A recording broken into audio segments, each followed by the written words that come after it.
Hi there! Today we're going to discuss a topic that might be very useful for many of you. Have you ever wondered how to add Google Chrome to your work PC? And what if you don't have admin rights? Well, don't worry.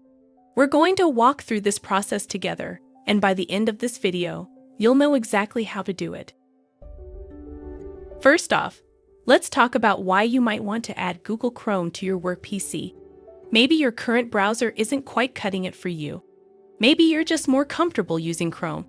Whatever the reason, it's a valid choice, and you should be able to use the browser that suits you best. Now, let's get into the actual steps. To start, you need to go to the Google Chrome website. You can do this from any browser. Once you're on the site, you'll see a big button that says Download Chrome. Click on that. After clicking the Download Chrome button, a new page will open. Here, you'll see two options. One is for people who have admin rights on their PC, and the other is for people who don't.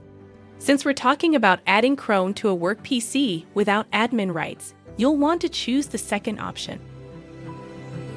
Once you've chosen the option for non-admin users, the download will start. It might take a few minutes, so be patient. Once the download is complete, you can open the file to start the installation process. When the installation process begins, you'll see a series of prompts. Just follow the instructions, and in no time at all, you'll have Google Chrome on your work PC. And the best part, you didn't need any admin rights to do it.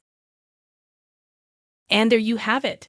That's how you add Google Chrome to your work PC without needing admin rights. Remember, it's your right to use the browser that works best for you.